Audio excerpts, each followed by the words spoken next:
এই কালীঘাটের কাকুর বিরুদ্ধে মাঠ দখলের অভিযোগ ছিল। এনজিওর নামে একটা মাঠ পুরো জবরদখল করে নিয়েছিলেন, কিন্তু এখন পালা বদল হয়েছে। এখন কালীঘাটের কাকুকে বাড়ি গিয়েও পাওয়া যাচ্ছে না, ফোনেও পাওয়া যাচ্ছে না, বা ফোনে কথা বলছেন না, তিনি সব এড়িয়ে যাচ্ছেন। এবার মাঠ পুনর্দখল হল, অর্থাৎ মাঠ ফিরে পেলেন যাদের মাঠ। বেহালা রায়বাহাদুর রোডে বনেদি রায় পরিবারের মাঠ। গায়ের জোরে এই মাঠ দখলের অভিযোগ ছিল সুজয় কৃষ্ণ ভদ্রের বিরুদ্ধে। মাঠের চারপাশে দেওয়াল তুলে ঘর তৈরি করা হয়েছিল। এবার এলাকার মানুষ মাঠ পুনরুদ্ধার করছেন।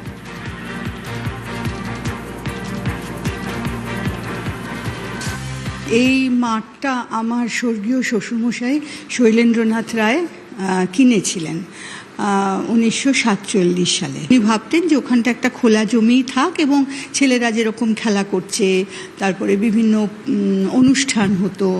ঠিক কোভিডের আগে একদিন সুজয় কৃষ্ণ ভদ্র বাংলার বন্ধু বলে একটি এনজিওর নামে ওই মাঠটি নিতে এলেন। বিশাল পুলিশ বাহিনী, বহু অ্যান্টি সোশ্যালস তাদেরকে নিয়ে এলেন এবং তারা বললেন যে এই মাঠটা আমরা কিনেছি। পুলিশ অফিসিয়ালসরাই বলেছিলেন যে না, এই মাঠ আমাদের আজকে নিতেই হবে, যেরকম করে হোক সেরকম, নাহলে এটা ওপর থেকে অর্ডার আছে। দখল ওরা কোনোদিনই করতে পারেননি, কারণ ওদের আইনত কোনো রকম সাপোর্ট ওদের কাছে ছিল না। কিন্তু ওরা গাজোয়ারি করেছিলেন, কারণ তখন সম্পূর্ণ টিএমসির পুরো ইনফ্লুয়েন্সে সুজয় কৃষ্ণ ভদ্র বা পরবর্তীকালে যিনি আপনাদের পরিচিত কালীঘাটের কাকু, তিনি তো অভিষেক ব্যানার্জির একেবারে আশীর্বাদ ধন্য ছিলেন। তো তাই জন্য তার ইনফ্লুয়েন্সে ওইভাবে উনি ওটা করেছিলেন। এটা রায়দের প্রপার্টি না, এটা রায়নগর মাঠ হিসাবেই পরিচিত। এটা আপনার দখল হয়েছিল তখন একটা প্রোগ্রাম চলছিল, 2020 হবে। এইটা তো প্রচুর লোক এসছিল, আপনার দখল করতে, পলিটিক্যাল লোক হবে। আর এখানে তো এই আপনার কালীঘাটের কাকু, খেলার মাঠ ছিল, এখানে খেলা হতো, এখানে প্রোগ্রাম হতো, এখানে অনেক কিছু হতো।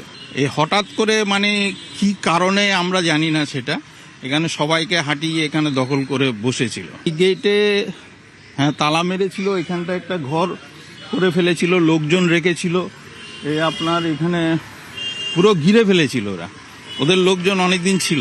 যখন নতুন সরকার এলো তারপর থেকে এদের ওরা সবাইকে হাঁটিয়ে দিয়েছে এখান থেকে, অবৈধভাবে যারা ছিল আর কি। মাতা কি, ভারত মাতা কি। প্রথমেই এই রাজ্যের সকলের অত্যন্ত শ্রদ্ধাস্পদ এবং আদর্শ চিকিৎসক শুধু নয়, স্বাধীনোত্তর পশ্চিমবঙ্গকে উন্নয়নের ফলে ফুলে পল্লবিত সুশোভিত করার ক্ষেত্রে যে মহামানবের সবচেয়ে উল্লেখযোগ্য ভূমিকা রয়েছে, প্রাক্তন মুখ্যমন্ত্রী, রাষ্ট্রবাদী দেশপ্রেমিক প্রয়াত ডাক্তার বিধানচন্দ্র রায়ের বিদেহী আত্মার প্রতি আমার প্রণাম, শ্রদ্ধা নিবেদন করি। আজকে আমরা 4 জন কৃতী চিকিৎসককে সম্বর্ধিত করেছি। Doctor professor Sukumar Mukherjee, doctor professor Gita Ganguly Mukherjee, doctor professor Shanta Dutta, doctor professor Subir Chatterjee. আমরা কৃতার্থ, আমরা কৃতজ্ঞ। আমাদের এই স্বল্প আয়োজনে তাদের মতো সেবাদানকারী